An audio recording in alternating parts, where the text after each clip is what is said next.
Hey, welcome back, boys and girls, truth seekers. Always a delight and a thrill to be with you. If you're a first-time guest, oh hell yeah, it's time for you to subscribe, sign up, and check out all the other places in the description where you can listen and share with fellow truth seekers who need to know the things we talk about. So I've got a great guest on today. I've actually, some of the guests I have I'm not that familiar with, but my guest today is a podcaster and host and a contributor for the Daily Signal. I've actually been consuming his content for probably a little over a year now. I really enjoy his videos, got some really insightful stuff, and he's written his first book. So this is the maiden voyage, the christening, his first baby, so to speak. The book is called The War on History. Got a copy right here. If you're a homeschooling parent, a concerned parent, or just a fan of culture, politics, and history in general, I think Jarrett Stepman is someone you should definitely add to your arsenal of democracy, which we're going to talk about later. And I'd just like to welcome you to the show, a member of the Heritage Foundation. Jarrett, how are you? Good to see you. Thank you very much. I'm doing great. So I made a joke earlier Hey, can you hear me okay, Jarrett? I can hear you fine. Okay, so it's clicking out a little bit. I made a joke earlier that anytime someone in D.C. or New York can't do video, it's because they are in their pajamas for the day. And But Jarrett swears that's not true. He's been doing media all day and he's super busy. It's great to have you on. I'm really excited for the opportunity to speak with you about the book. And before we go anywhere, I'm just really curious. This is your first book. How did you decide what to write about? It's like I live in Arizona, and when I meet someone from out of state, I always say, you could move anywhere. You could live anywhere. How did you choose Arizona? Well, I really picked this topic because it's near and dear to my heart. I mean, one of the things I write about a great deal is American history and first principles, and I think, especially in the last few years, but it's a more constant thing. I think there are attacks on American history. There's a lot of misinformation out there in the public sphere, certainly through education, and something that's always been very valuable into my life. And I'm very fortunate. You know, I was raised in a home where patriotism and an understanding of history was very much valued. Something that I think that is so vitally important. I know, kind of a little background for me. It was interesting in the second grade. My parents pulled me out of school, out of a public school, because the teacher didn't teach anything about the 50th anniversary of D-Day, of the retaking of Europe. And my father actually confronted the public school teacher and just couldn't understand why we weren't getting any history, we weren't getting civic knowledge and things like this, and eventually pulled me out of school. I ended up going to a private school. It was difficult for my parents, but to me that kind of inspired me, because I think that kind of story is going on in schools all over the country. I grew up in the San Francisco Bay Area, where a lot of these things started, you know, a long time ago, but now they're spreading throughout the country. And I think it's really important, and a lot of my work that I've done in kind of correcting the narrative about what this country was built on, which I think are great things, and inculcating a little bit of informed patriotism, what Reagan called for in his farewell address. God bless your dad for pulling you out of school just because of D-Day. That's wonderful. You know, there are people who are going to listen and go, you know, I've read about the progressive whitewashing of history. I know most of the stuff that's in here.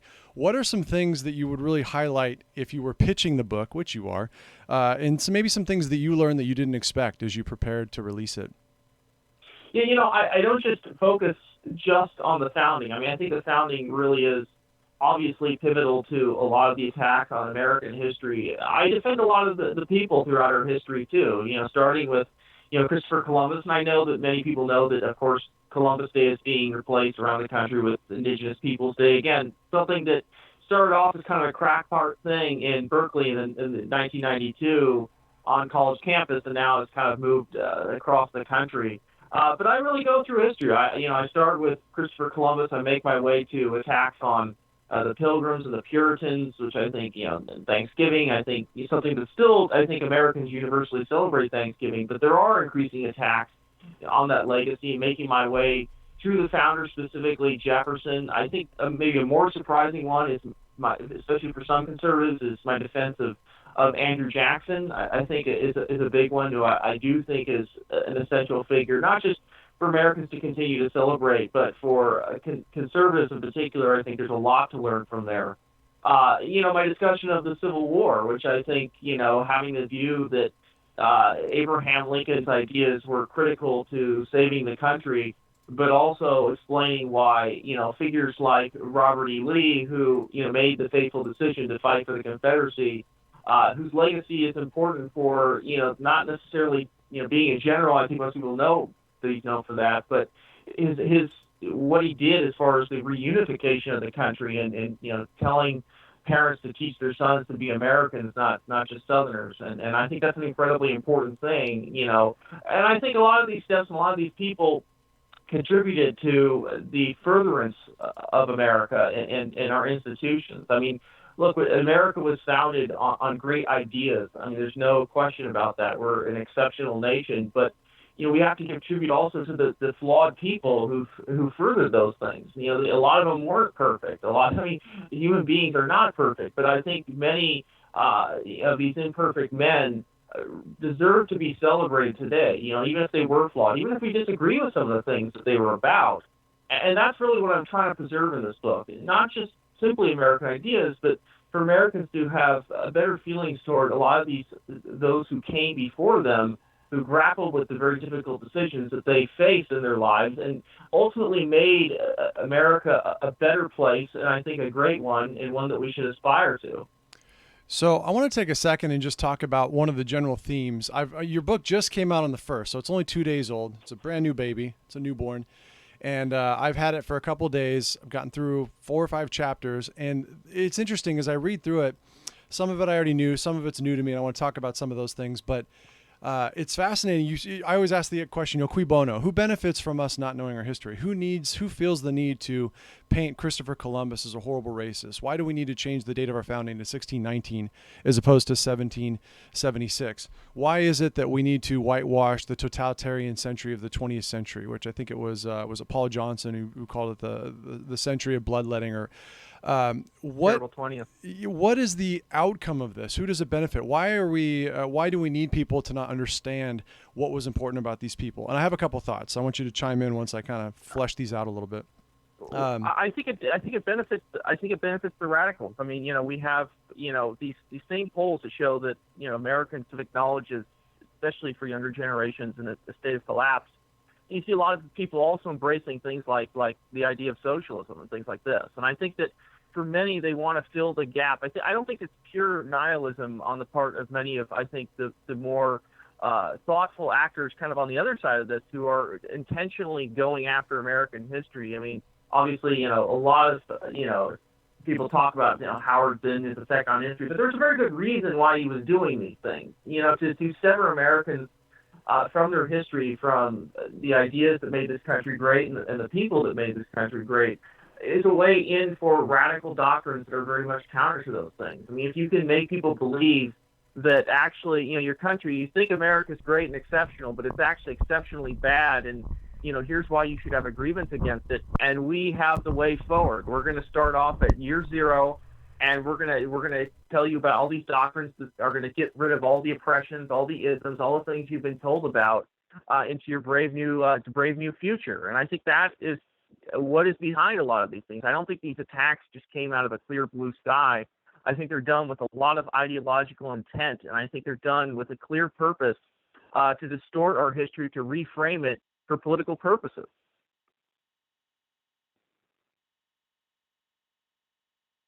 Yes, I can hear you. That's one of the things as I was thinking about this, like if you can convince someone that Christopher Columbus was a bad man and then you can erase him. I heard someone a couple weeks ago talking about how there's no forgiveness on the left. There's no redemption. Their Babylon Bee did a meme the other day about how it was great. Lost, hopeless sinner scoffs at the idea that other lost, hopeless sinner can be forgiven by God.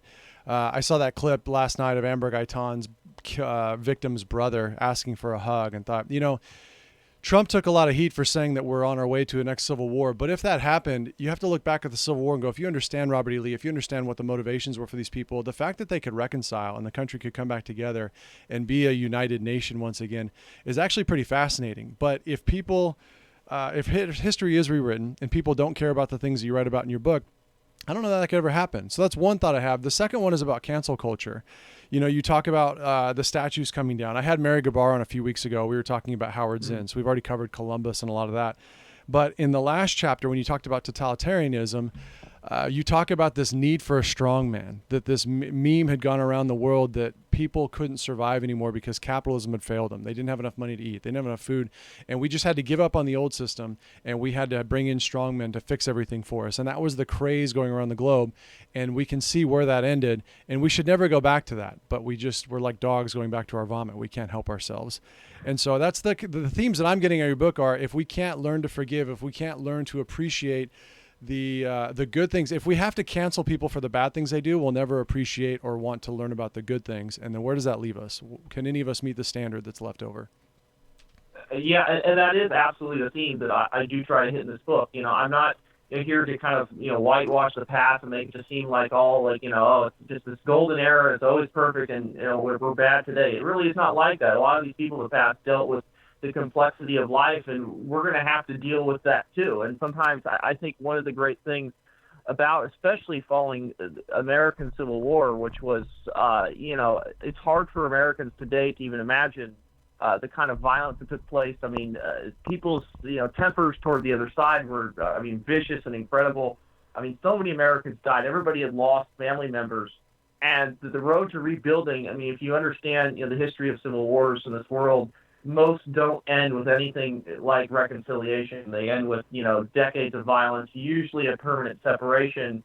The United States and many Americans, especially in the years after the war, on both sides, tried to come to an understanding of those who fought against them and came to forgiveness. That's why I do talk about Robert E. Lee and what his importance was. There were many who certainly were far from Southern sympathizers, including I talk about Theodore Roosevelt, I talk about men like Dwight Eisenhower saw Lee as kind of somebody who he looked up to a certain extent. But they saw Lee's role, especially after the war, as this person who, told, other Southerners to raise your children Americans, and saw that as so vitally important to the future of the country. And that's part of the greatness of us as a country. I think that idea that we forgive others, we simply want to make things better. We understand that human beings aren't perfect. We simply are happy enough to win in the battle of ideas. We don't need to go back and destroy and annihilate those we disagree with.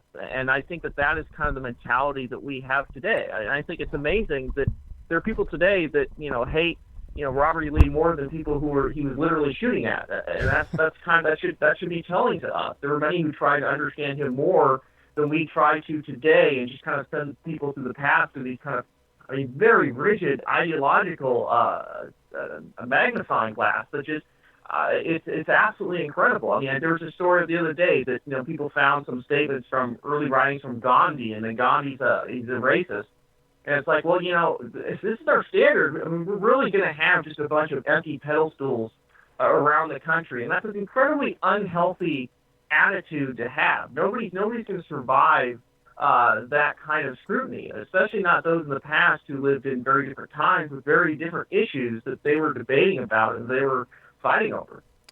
I mentioned this is your first book in your arsenal of democracy, and that's a reference to something that I learned. Hello, check. Yes, I can hear you. My mic is really struggling here. So that's a reference to something that I learned in your book by a gentleman named Knudsen. So I want to talk about this a little bit. And I had an experience on Twitter, which I don't suggest anyone ever go on Twitter. It's a horrible place, but I can't help myself. This guy was responding to a tweet about fascists and anti-fascists and Hitler fighting fascists in the streets. And I had to respond and said, hey, look, you need to learn your history, man. Hitler admired Mussolini. He said he was a great man until he met him in person and found him wanting. And Mussolini was a lifelong Marxist who made a couple tweaks and called it fascism. And this guy says, you're ridiculous. They're on opposite sides of the spectrum. We went back and forth for a while, but I was just thinking about how you talk about the reasons you motivate people to do things. The difference between Mao and Stalin and Mussolini and Hitler is they got people to fight and die for them for slightly different reasons, but all for the same purpose, to build up their totalitarian empire. And so and I remember I responded back. Some other guy goes, I got off track, but this other guy goes, yeah, but he also admired Henry Ford. So what? Guy was an anti-Semite. And I was reading in your book that day about Henry Ford basically creating the modern world. And I thought that was emblematic of this entire problem, that here's a guy, Henry Ford, who had this character flaw, who did some things maybe he shouldn't have done, but he also created the modern industrial age. Like, who doesn't admire that? And you talk about how guys like Henry Ford was staunchly against FDR. And you write about Knudsen and how the German general of the aviation general of the Luftwaffe assumed that we would cower in the sky because they'd never seen anything like what they were about to witness from America. And these men made it possible. Men that today we're supposed to not like because Henry Ford had some anti-Semitic views back in the 1930s, when those weren't very uncommon, by the way. So I'm kind of going all over the place, Jarrett, but talk to us about FDR. Talk to us about Henry Kaiser. Talk to us about Knudsen and some of the revelations, to me anyway, that were in the last chapter of your book. Yeah, I think that discussion over Henry Ford is very important. Henry Ford unfortunately published a series of articles and this publication that were quite anti-Semitic. He got a lot of condemnation for it eventually. And I think ultimately felt a lot of contrition over it. I think he felt at the end of his life embarrassed, especially with what happened, what obviously the regime of Nazi Germany, I think, pretty much horrified him. He was actually, in many ways, a pacifist who hated war. And I think that, I think that's unfortunate that there were things that I think Henry Ford was ignorant about. I don't actually think he gained from a position of malice, but, his views are very much wrong on this issue. I mean, very much wrong. And I think they certainly should be condemned. But at the same time, what Henry Ford built, I mean, really, especially in the early 20th century and the Ford Motor Company, that was replicated across the globe.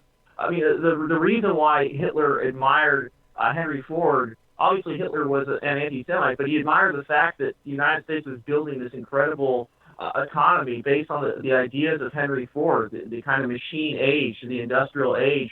The United States was perfecting that. And it was people like Henry Ford who didn't really have much of an education. I mean, the guy had basically the level of what one would think of a second-grade education, yet really perfected this idea of mass production on a widespread scale. And he had this dream that he wanted the average American to be able to benefit from that wildly, and they did. I mean, what the Ford Motor Company started, which of course many other countries replicated, kind of built the prosperity that Americans today really take for granted. I mean, I really absolutely take for granted. And not only that, because of those efforts and because of what they were building and what the United States was building, even in the midst of a Great Depression, allowed the U.S., as a country that was ultimately committed to liberty, to stand in the face of those, the Nazi tyranny, basically. I mean, we're talking about the United States standing and being that beacon of hope and providing arms and munitions to allies around the globe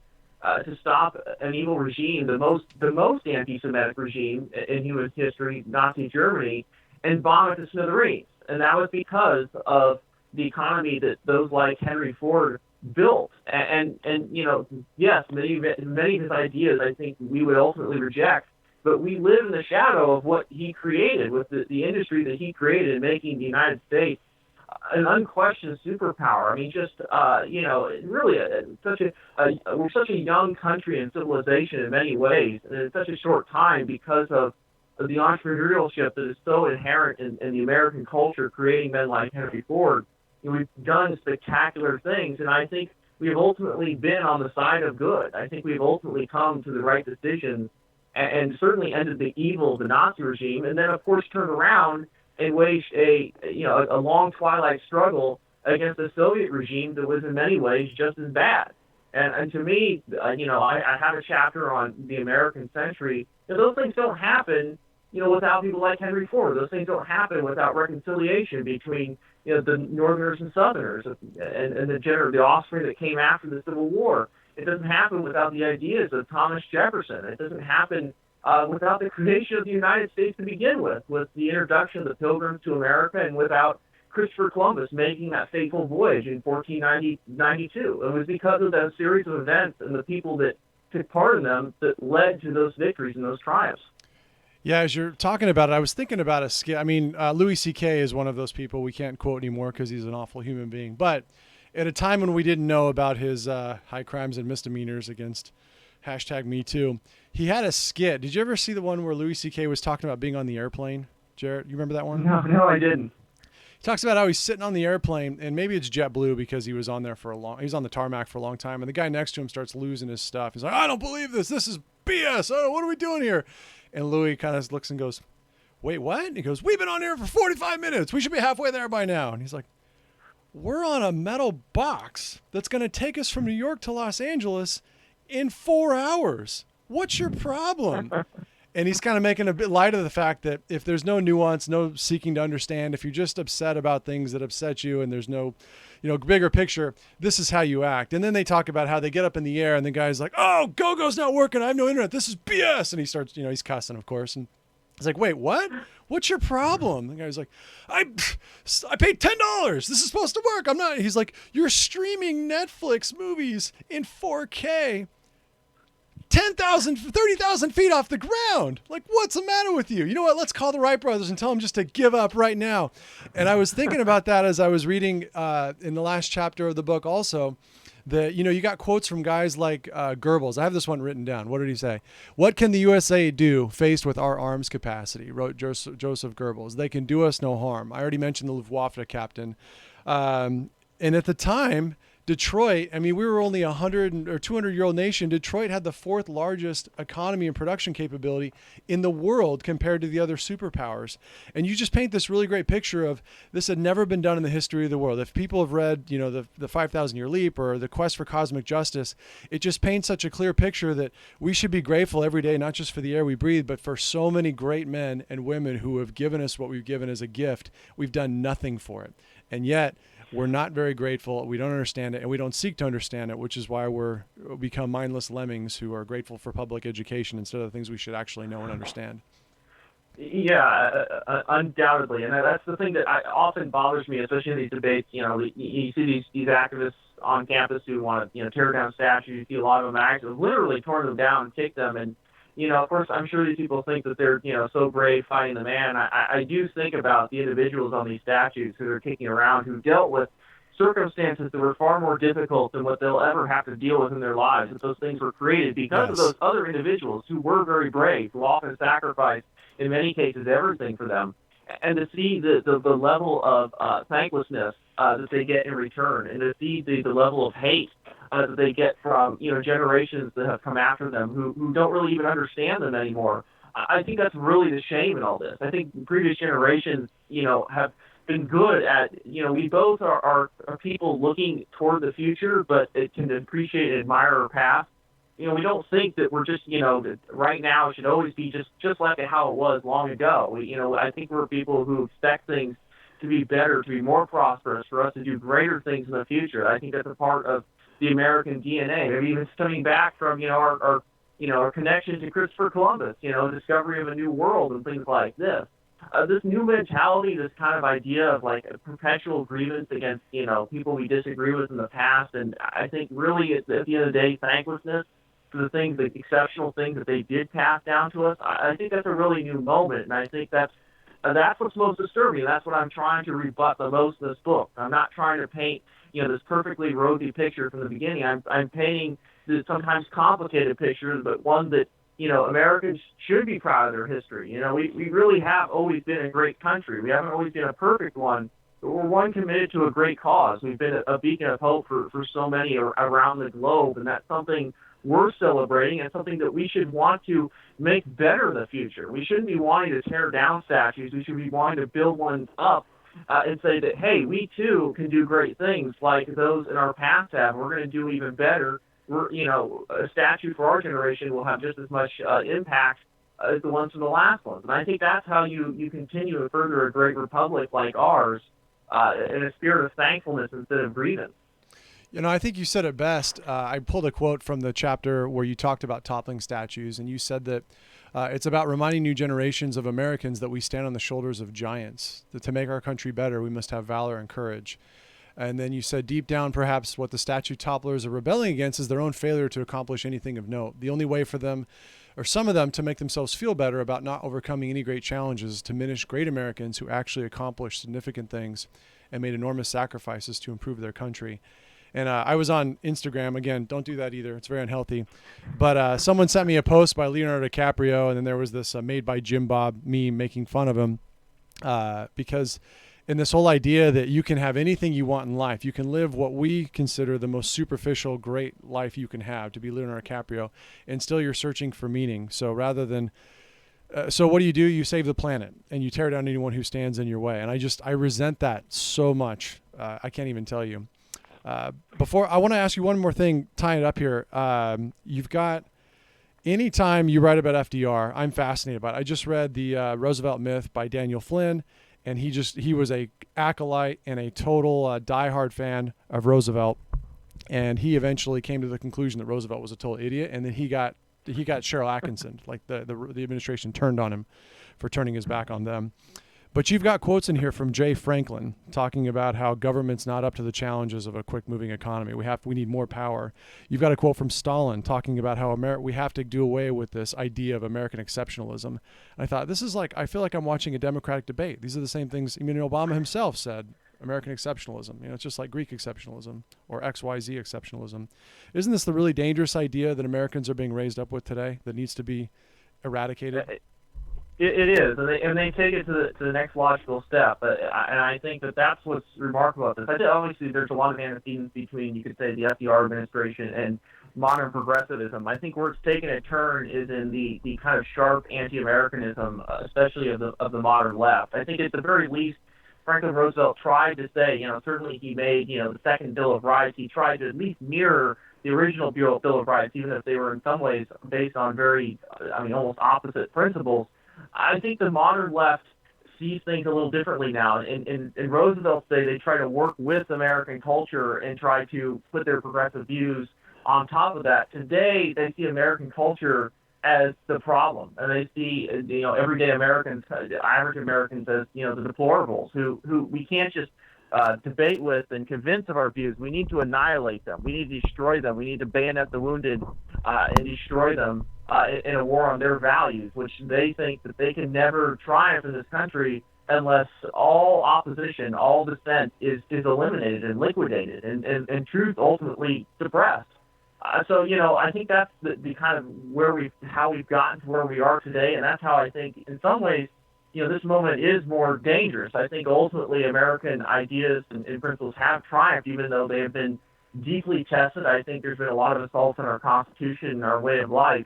But I think this ethos that we still ultimately believe that, Thomas Jefferson was right when he wrote the Declaration of Independence. The Founding Fathers were ultimately good, and this country was built on great things. I think that's the ethos that's under attack in a way that it never has been in our past, and it's only escalating in the last few years, especially as those on the left, as they get political setbacks, I think they become more fervent and more vicious in how they treat those who don't believe the same things as them. And I think that's why it's simply escalating, and this whole war on history is only ramping up. It's not slowing down. Jarrett, before I let you go, I think there are a lot of people in the audience, especially the younger kids, who look at your career and life, and they look at pundits on TV and they say, maybe like what I'm doing, I don't have any intention of ever being a Sean Hannity type figure or being as influential in public policy as you, but I feel like I need to do something, right? You need to be involved. You need to educate yourself, help your family, help your friends and community. Tell us a little bit about how you got into what you do, how you got on with Heritage, and how you became a published author. Pay it forward to some of the young kids coming up behind you.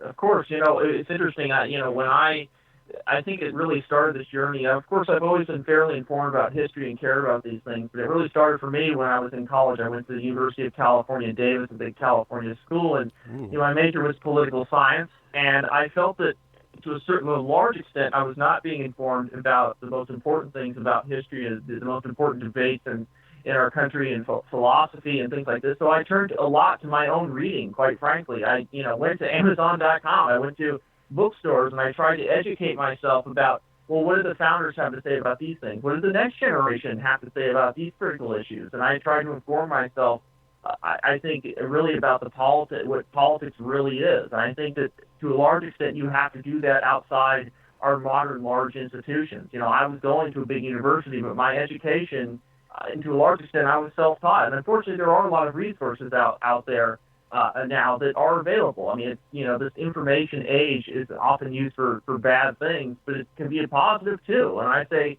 I became a columnist for my school paper, which wasn't always easy, being at a very, very liberal campus.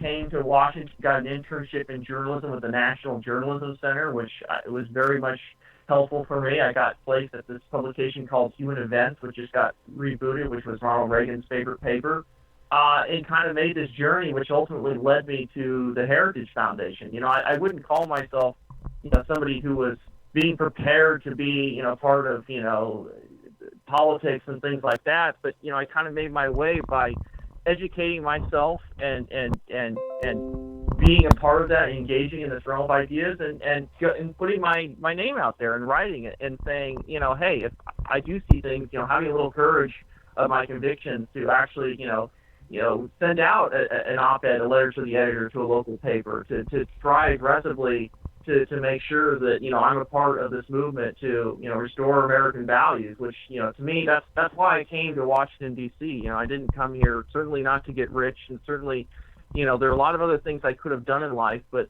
I care about my country, and I was, I felt that, the knowledge that I had gained could help a lot of other people, because we do have these debates on a daily basis, the legacy of America, the founding fathers, George Washington, statues. I mean, these things are happening in our local communities and schools, and it takes people like, maybe like my father, who simply tells the teacher, why aren't you teaching these things? Here's the information, about World War II and our legacy. Why isn't the next generation learning these things and becoming, informed patriots like the previous generations? And those small acts of courage and those small acts of caring about your country and the future generations, I think ultimately those make an enormous difference. I mean, beyond, almost anything else you can do in this country. And so to me, that's what's motivated me, and that was kind of my path in politics. And I do hope that many around the country, whether you're involved in actual writing for publications or you're simply, concerned and going to take action on, local school board, or you're going to take action in maybe founding a school or charter school, or simply talking to your neighbors about things that are very important. I think those all are things, are ways you can contribute in ultimately very big ways. Well, Jarrett, I really appreciate your time. I would encourage anyone listening to share this with other interested patriots. You can buy the book on Amazon, Barnes & Noble, anywhere quality books are sold. It's called The War on History, The Conspiracy to Rewrite America's Past. Mr. Stepman is a young man, but he's definitely has done his homework. There's a lot of details and new information in the book. I didn't even get to talk about Knudsen, the guy who talked FDR out of strangling the economy for the next 30 years, and basically helped us win the war. But I just have really been impressed with what I've read so far, and I hope everyone will go out and support Jarrett's work, follow him on social media, and look out for big things for him. So Jarrett, and before I'm sending you off, I just interrupted myself, but when you talk about public education, bravo to your dad. Seriously, because I live in Arizona where Red for Ed is the big thing, which is all about if the teachers just had more money, the students wouldn't be dumb anymore, which obviously is not true. And they're always so busy and they're working 80 hours a week. And this is going to sound like a slam on teachers. Sorry, teachers. In Arizona, a lot of the teachers are filling in their spare time by sexually assaulting kids. So I just feel like there's not enough of an impetus on the teachers to put in the work to do the kind of things that you and I are doing when the curriculum's provided and it's heavily regulated. And this all comes from the fact that the homeschool neighbors next door to us go to school 4 hours a day, and they're smarter than the 9-year-old's smarter than both of us parents. So homeschool your kids, everyone. Jarrett, thank you so much for joining me. I wish you a lot of luck, and I'll give you the final word. No, thank you very much. And you hit the nail right in the head. My wife works in the school choice movement, and I think that's a major thing. I mean, it's their education. Ultimately, it's these major institutions that have turned Americans against their history.